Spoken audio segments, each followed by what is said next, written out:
Hello, welcome to Talk of the Town. I am your host, Abby on the Avenue, Marketing Director for Appleton Downtown Incorporated. Talk of the Town is a podcast where we shine a spotlight on the people, places, and passion in our community. Each episode, we engage in meaningful conversations with community ambassadors and local business owners as they share their stories about what makes our district thrive. Whether you're a history buff, foodie, music lover, or something in between, there's something here for everyone. Join us as we uncover the stories of what makes downtown Appleton one great place. We are ringing in the holidays here in downtown Appleton, and what better way to do that than sitting down with two of the people who are behind one of the biggest holiday events in our area, the Downtown Appleton Christmas Parade. Please help me welcome Meghan Warner, Parade Liaison and my coworker, and Chairperson of the Appleton Parade Committee, Corey Otis. Welcome, friends. Hi. Hello. Thank you for having us. Yes, thank you for coming on the podcast today to talk about the Christmas Parade, one of the, I would say, most bumping events that we have in downtown Appleton, and one that I know many people in the community look forward to every year as we're thinking about the holiday season. We agree. Yeah. I mean, it's something you guys are always probably planning for and thinking about, but We actually start planning in August, and we are probably right in the thick of it right now, right in the middle of it. So we've been thinking about this for a couple of months already. Yeah. It's crazy as we're, things are scooting by. But before we dive into really talking about the parade and the planning and all the things that you guys do, getting involved with it, let's talk about you guys. Where are you from? What do you do? And how do you guys know each other? Well, I grew up down the hallway from Meghan. Yeah. Lucky guy. Yeah.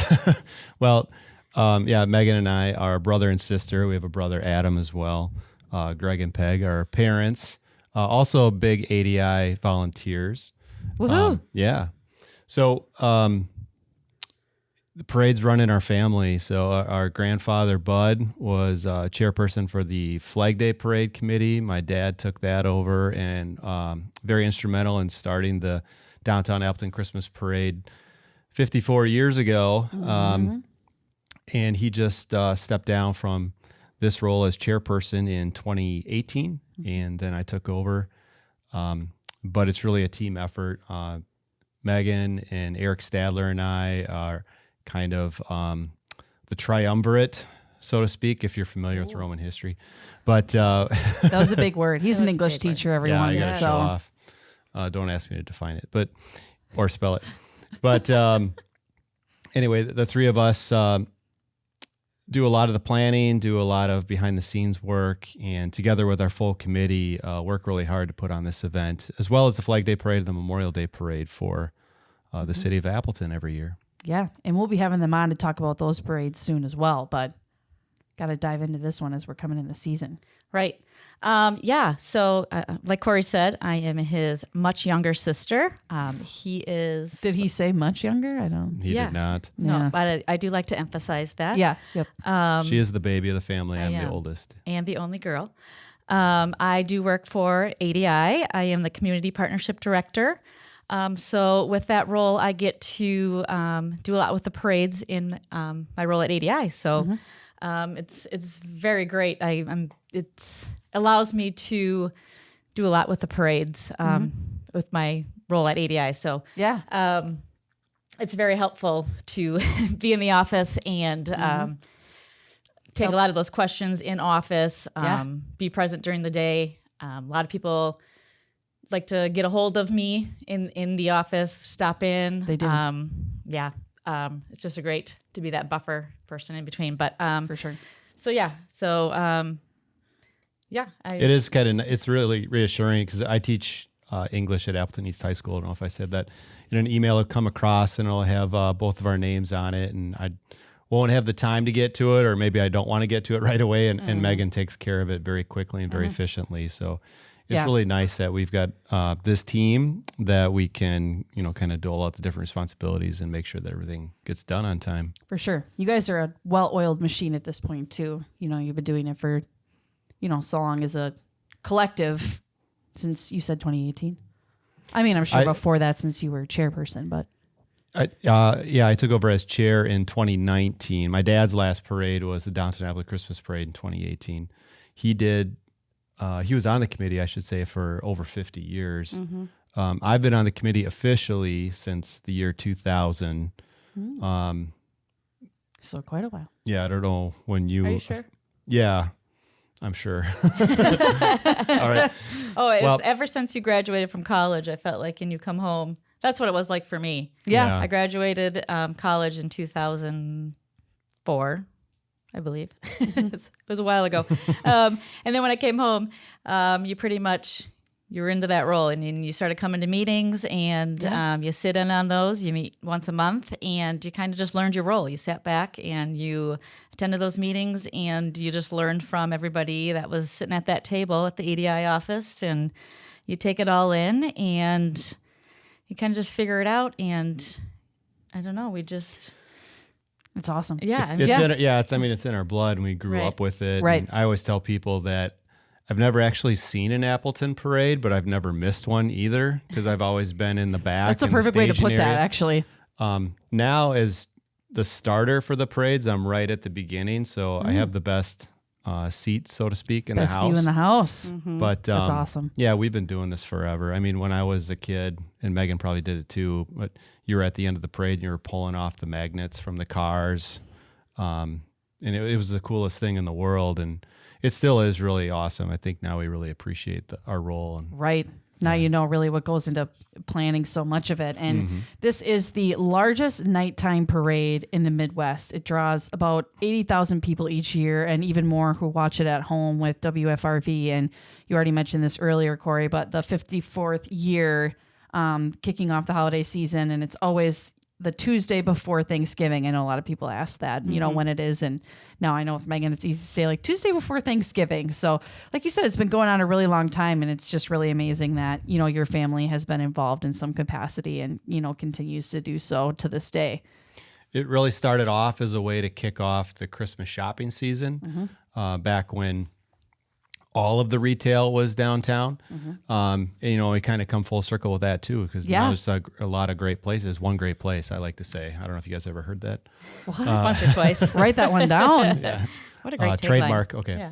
Yeah. But anyway, it was supposed to kick off the holiday shopping season, and it just grew and grew and grew. Meghan could tell you more of the history. I've heard her talk about it a little bit more eloquently than I have. But when you talk about 80,000 people, that's basically Lambeau Field.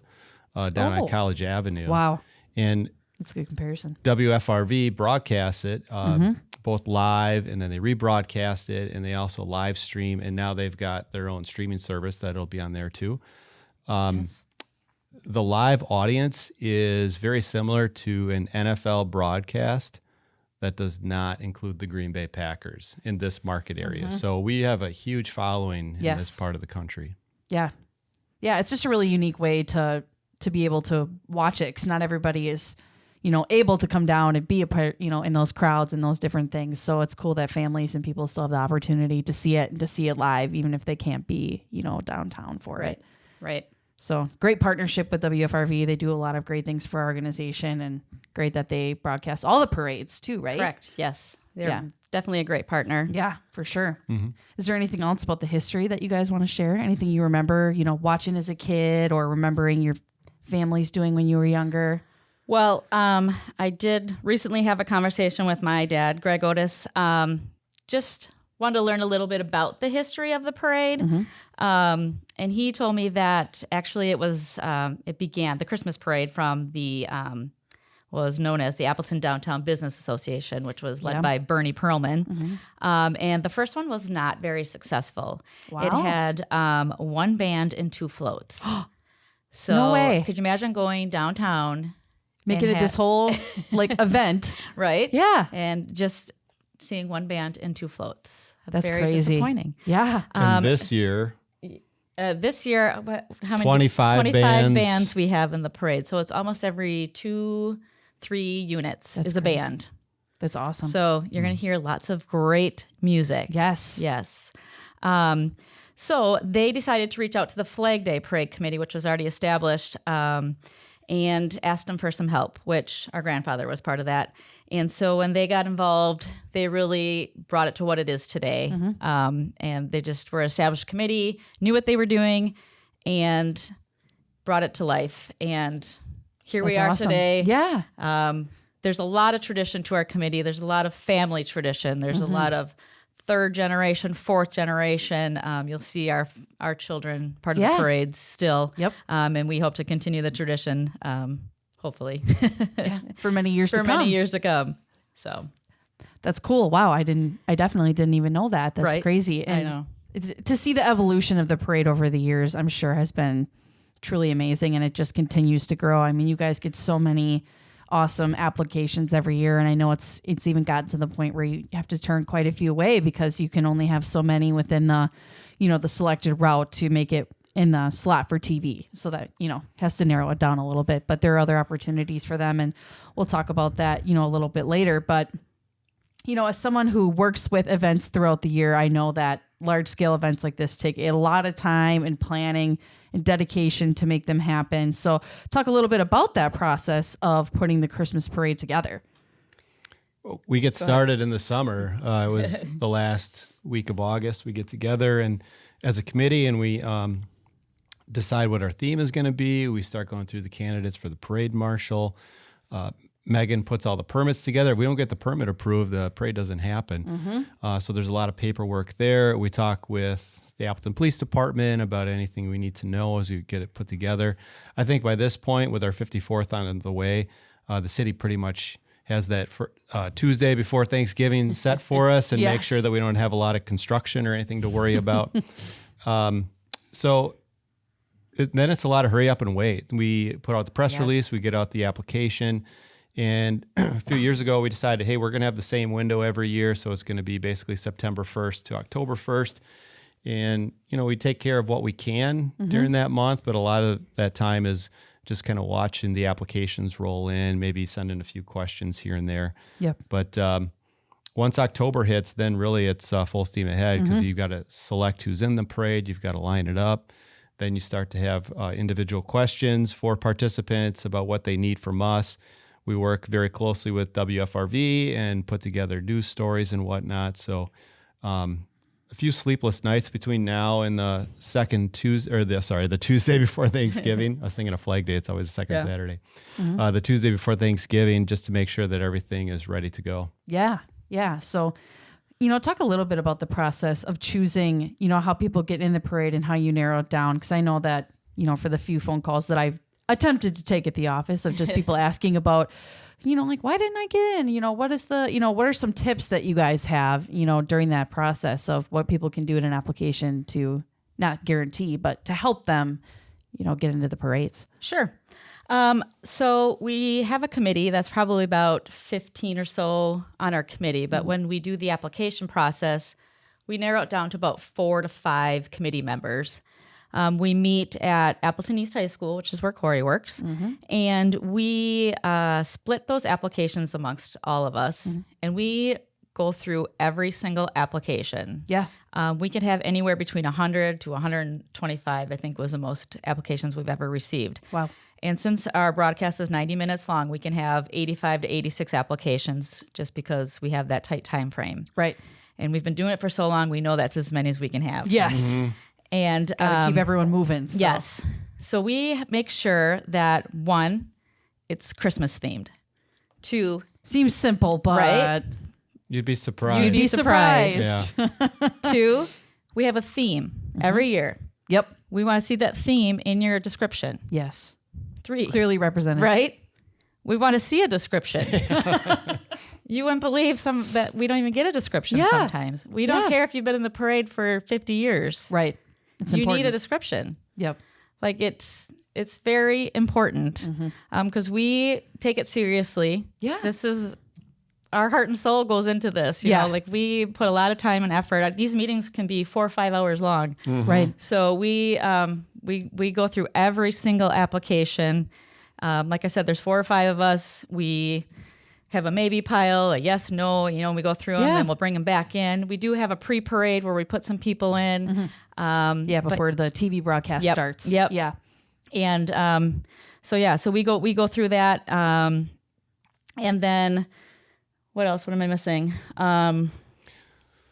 There's just so much, you can tell there's just so much heart and soul that goes behind it. Right. Yeah. That's really what we want people to realize is you guys do take a lot of time and effort to review that and make it not only, as great as it can be, because it's a big deal to the community. It's a televised event, but also, you know how much it means to these businesses and people that are involved as well. And we're just looking for that wow. Like, yeah, absolutely. It's hard decisions, no matter what. Exactly. Yeah, I mean, it's really a good problem to have that we have so many people interested in being a part of our event. Yeah. That we have this tight window because we have a TV station that has broadcast our event for over 30 years. Yeah. So we want to put on the best show for the people on College Avenue, for the people watching on TV. Yep. So those applications really need to wow us. We have some like legacy units, for lack of a better term, where people have been in the parade year after year. We can give them a call if there's something missing from the application and find out. Or, and sometimes we've got a level of trust with people who've been in it for a long time. But if you're a first-time applicant, I mean, you really got to be clear about what you're doing, and you got to write it, not ChatGPT. Just said, Corey's an English teacher. He knows. You can kind of sniff it out once in a while. Yeah. And sometimes AI can be a great tool to kind of just fine tune things, but don't let it do all the work for you. Right. So, because you got to execute it. You got to execute. You got to pull it off. You got to build it. In some cases, some people will give us detailed sketches, which are incredible, which is great. It is awesome. Or the picture. And we had one group who shot video, and then a couple of groups have been uploading video to the online application, so we can kind of see them in action at other events, or maybe even planning out or kind of showing us how it's going to look. Yeah. So anything that's going to help us understand your vision, as long as it aligns with Christmas, the theme, and making sure that it's not commercial too.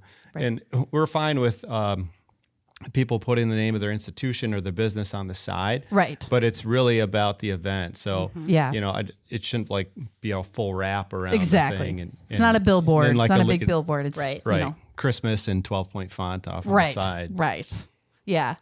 That's good. I mean, it's like you said, I'm sure no amount of information is too much when you're, trying to make that decision. So the easier that people can convey that, the better. And I know you guys mentioned some of those committee members that you have, but I'm sure you have a lot of volunteers that help make things happen as well. You want to talk a little bit about them and their involvement with the parades and how important that probably is? I mean, we've had the same volunteers for, oh my gosh. I can't. A long time. A lot of them probably been doing it longer than we have. Probably, yeah. And we've had a few cycle in here and there too, and we're always looking for hands to help because we'll never say no to anybody. But I mean, our spouses help, our children help. Yep. Sometimes they're voluntold, but they have no. But they it's a great event. It's a great group to work for. Everybody's usually in a pretty good mood. Usually, but it's really rewarding too, because at the end of the parade, then the committee walks through, and that would include all the volunteers as well. And we're also behind Santa and Mrs. Claus, so it's kind of the high point of the event with lots of smiling faces on the sidelines. A lot of kids are super excited because they finally got to see the big guy and tell them what they want for Christmas. So it's just an awesome experience, I would say.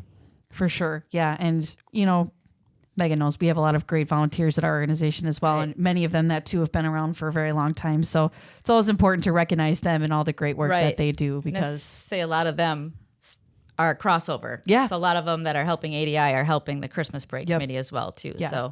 So thankful for them, because we wouldn't be able to do what we do with events. Right. Absolutely. It's amazing. It's crucial. They have the biggest hearts, and we appreciate them all. Yes. So thank you. We do. We do. And as we're talking along those lines, someone else or other groups that you appreciate are those partners that you guys have. We've talked a lot about WFRV and the amazing things that their crew does every year to set up and to televise it and everything. But, all of the different departments at the city of Appleton that you guys work and we work with as well to make sure, like you said, all the permits are good and the streets are blocked off. Everyone is safe during the event. There's so many that you work with in that capacity too. Yeah, we work very closely with the City of Appleton Police Department. Safety is number one priority. We got to make sure that everybody is safe, and almost as important, that they feel safe. Yes. So I tell people that there's more security than you'll ever know about, than you'll ever see. They're meticulous in their planning. No stone goes unturned. Yep. So we feel just supremely lucky and very confident in our police department as far as pulling off this event. Yeah. The Department of Public Works has been very helpful, especially in recent years. A lot, and as well as a lot of local towing companies, because they've been blocking off the intersections just to make sure nobody can enter the route. Yep. And then the mayor's office has been great. Right now it's Jake Woodford, and he's been great to work for. But before that, Tim Hanna. Yeah. Anything absolutely. we needed, we would go and talk to him. And this is really kind of like a crown jewel event for the city, and they really want to make sure that we come off looking good. Yeah. Yeah. Great leaders that we've had in our community for sure. Yeah. I know you guys mentioned this a little bit earlier, but there's, you said a different theme for the Christmas parade this year. Do you want to talk a little bit about this year's theme and how you guys come up with those themes? Sure. Yeah. Christmas in Toyland. Christmas in Toyland. So sometimes we'll kind of look at what's going on in our world, in our community, and our theme will reflect that. We've had Peace on Earth a couple of times, or some type of iteration of that. We try to go for something fun and whimsical, something that people can really get into with the themes. And we do have a short list that we kind of come back to. And at our first committee meeting too, we kind of take suggestions and we go through and vote a couple of times. And this year it was Christmas in Toyland, because it just seemed like it would be something that would lend itself to a lot of creativity. And we found that when you give people a theme that's broad enough but not too specific, their minds just kind of go crazy, and the ingenuity comes out in this community. So we're already looking forward. Meghan and I have had a sneak peek at the application, so we kind of know what's coming. But I'm always amazed on the night of the parade anyway, because that's the first time you actually see it with your own eyes, and the lights and the music and just all of the thought that goes into it is really mind-blowing. It is. They're always incredible. And I always think the themes are so much fun. And when I saw this one, I thought it was a great idea. And like you just said, Corey, it's broad enough that people can really like adapt it to their vision and tie it in with their business and kind of represent that, their mission vision, but also, bring something beautiful to the community. But it's something that a lot of people and children even can really resonate with and enjoy. I don't know if I should say this or not, but Meghan, you can stop me or punch me or whatever. No, don't punch me. But kick you under the table. Right. We've had a theme that's been mentioned the last few years, and I think it's really good, but I'm afraid that if we did it, everybody's going to do the same thing, and that's All I Want for Christmas is, or no, what's the Mariah Carey song? All I Want for Christmas is you. Yeah. I mean, I'm just afraid that if we did that, is Mariah Carey going to come? Well, yeah, right. I bet she's available. Because then you could do it, Corey. Yeah. Well, maybe, but my bigger fear is that we're going to have 25 floats playing the same song. Yeah. Oh, yeah. So it's almost like if you do that, then you got to ban that song. Yeah. Hit the theme, but don't use but you that can't one do song. that. Right. Yeah. We'll just be on a constant loop. All the bands have to play that song throughout the entire thing. I vote no. Yeah. That's why it's never been there. Right. We have the same conversation every year. But that's cool. Yeah. And who's the parade marshals this year? Is that? It's out there? the Pfefferly family. Yes, that's right. Yes. Yeah. Yep. And that's a really cool choice for this. And for those of people that don't know, why did you guys choose them? They're good friends to the committee and to the parade. The Pfefferlys own and manage lots of properties on College Avenue, actually in Appleton, one of which is a garage where we construct Santa's float. Santa can't bring his actual sleigh, so we have to make a float for him every year. And Clemmy Floats out of Waukesha comes up and makes that every year. Cool. Denny Obermeyer drives it.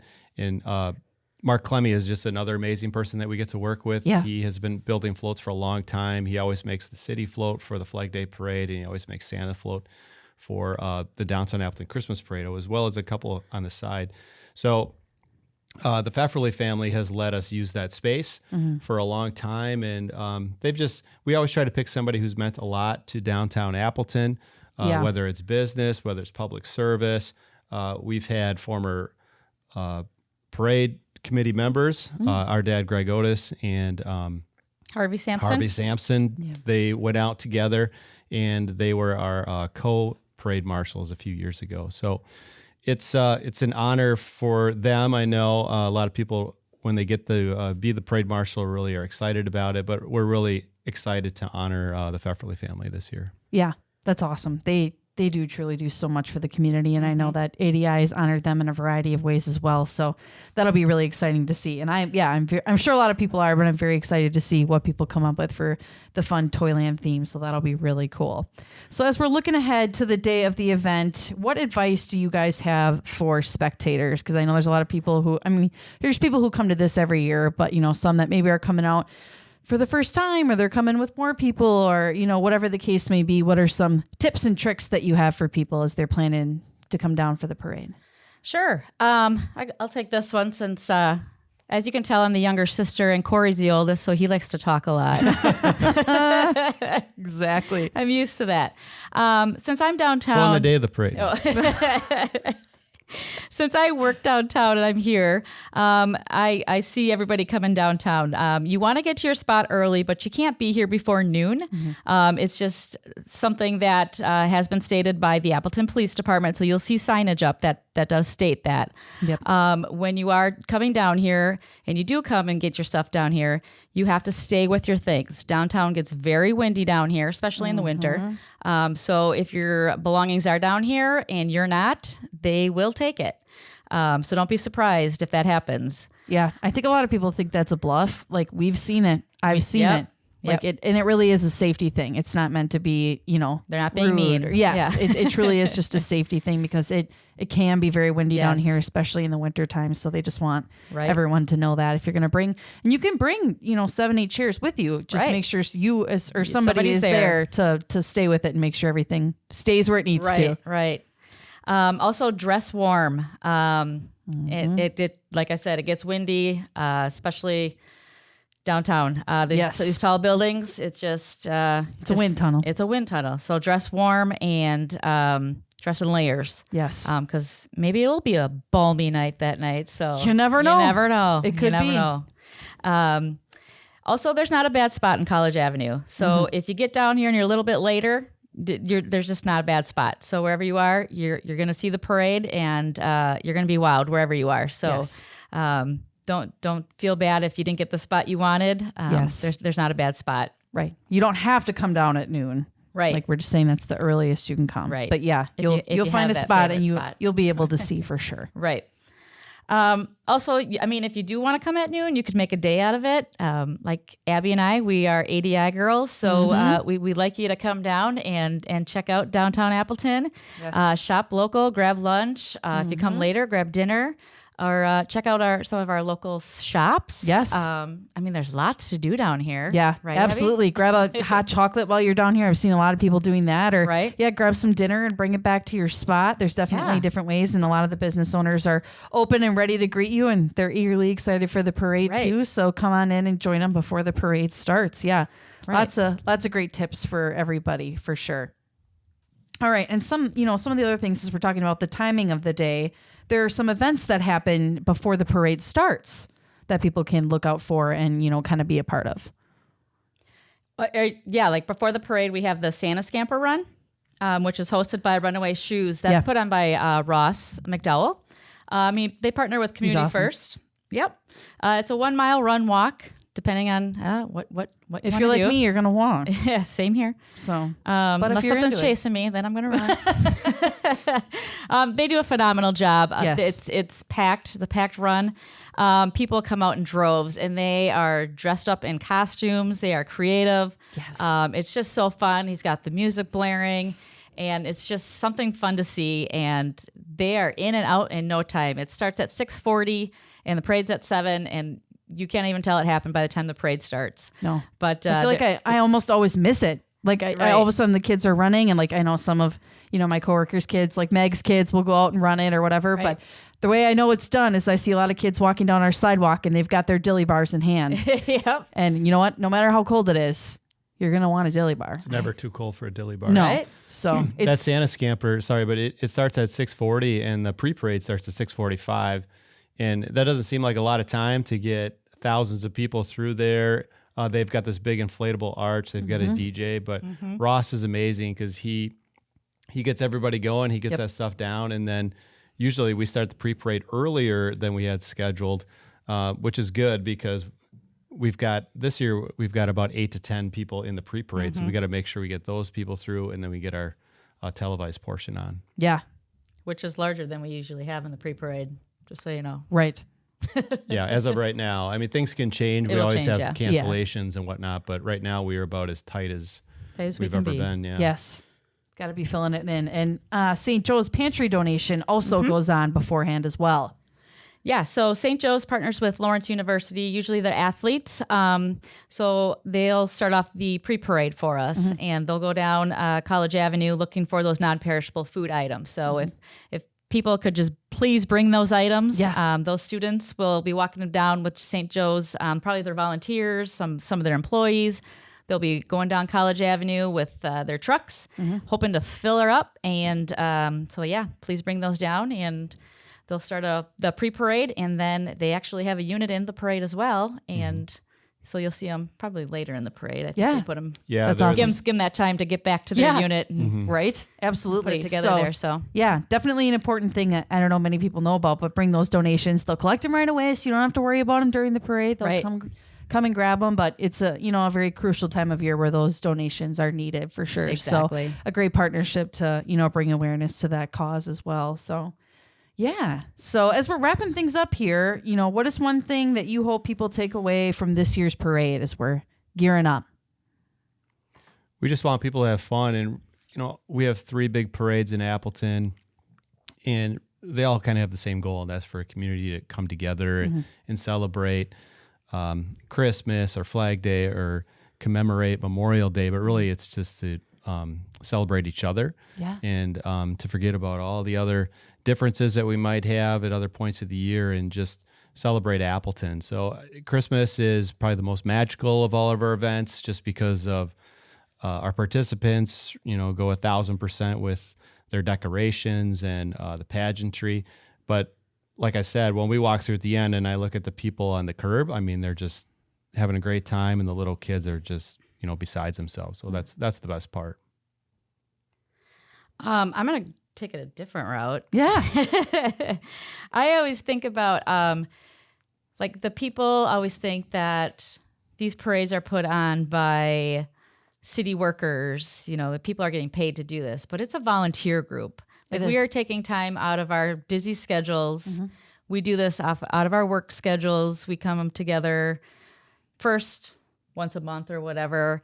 And, this is time out of our lives that we are putting this together because, one, maybe we love parades. You have to. We were born into it. Right, you're born into it. Yeah, some people's inheritance is money. Ours are parades. Thanks, Greg. Right. Thanks, Greg. Thanks, Bud. But really, it's because of our love of the community. Yeah.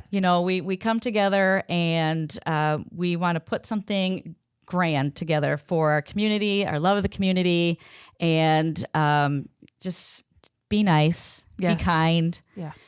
It's something we're doing from our hearts for the community. Yeah. So just remember, it's a volunteer group. We're doing the best we can. Absolutely. Yes. So, yeah, it is a lot of time and energy. And like I said, as someone who's in events, I clearly get it. But I know for people who aren't, it takes a lot to think about all those things that go on behind the scenes because you just show up for something that's so amazing. But, when you're thinking about it and you're watching the parade and, like Corey said, you see the smile on your kids' faces or all the kids' faces around you, just think about all those amazing people that put their time and energy into planning this because they're the ones that help make that happen. So thank you guys so much. It's our pleasure. Yeah. All right. Just one last question. And Meghan, this is probably going to be pretty hard for you. I mean, it could be hard for you, Corey. I don't know, but I'm going to make you go first because you're the brother and you like to talk. In your opinion, what do you think makes downtown Appleton one great place? Besides the parades, of course. Oh, that was my answer. Oh, womp womp. Dang. I just think downtown Appleton is just a really special place. I think there's a little bit of something for everybody. I think you could walk down just about any day of the year. You could walk down during the farmer's market or light the night or during a parade, and you're going to find a lot of friendly people. Yeah, every once in a while, somebody's going to have a bad day and maybe say something they shouldn't. But I've just found the older I get that, and I am much older than Meghan, so I've just found that People are just generally friendly here. And I think anytime that you have an event, whether it's ADI sponsored or it's put on by the city or sponsored by the city, people really celebrate each other, which is very special, and it's something to be cherished these days. Yeah, absolutely. So I knew this question ahead of time, and I have my answer prepared. Well, Corey did have the questions at a time. He just didn't prepare. And my answer is similar to his. Oh, dang. But I just said that I was born and raised here, and I could have left, and I didn't, and I came back. But I work here, I make sure, like, when I do a concert, I do the farm markets, like I bring my kids here. I have them work with me so they can see the community and they can feel the love because it's just like Corey said, like when you're walking down the street, I mean, you say hi to strangers and they say hi back. Like you go somewhere else, you don't get that. Yep. You don't get the love. I mean, it's just like, hey, you don't make eye contact. You don't make eye contact. You don't get that in any other state. Or, right. It's about the connections you make and about, the friendships. And it's just something that, I don't know, it's just the feeling that you get and the love. And it's just something that made me stay here and something that our parents instilled in us. And it's what I want my kids to learn, and hopefully they want to stay here and continue the same traditions that we've learned. Wait, what? I mean, you go to any of the events that I talked about, like Farmers Market, Light the Night, or the parade or whatever, and yes, you've got these vendors, or you've got these bands, or you've got these floats, but really people come for the people because they want to say hi to each other, they want to catch up, they want to meet new friendly people. So I think that's really special about Appleton, and I think that's what makes downtown Appleton one great place. Amazing. You want us to come up with a jingle? I do. Or sing Yes. We'll have that at the end of the episode, everybody. So look out for that. Well, thank you both so much for coming on the show and for all the hard work that you put in behind the scenes for not only this Christmas parade, but Memorial Day and Flag Day parades that happen as well. And we will have you back on to talk more about those as the dates get closer and you start planning for that too. But thank you guys so much for coming on today. Thanks for having us. Thanks, Abby. You can find more information about all of the City of Appleton parades on their website, appletonwi.gov, and search parades, or find them on Facebook, City of Appleton Parades. Thank you so much for tuning in to Talk of the Town. We'll be back with more stories, more voices, and more reasons to love downtown Appleton. Until next time, keep your ears open. You just might be hearing the next Talk of the Town. This episode is brought to you by J. Geiger Consulting, a consulting firm specializing in J.D. Edwards Solutions and proud sponsor of Appleton Downtown Incorporated.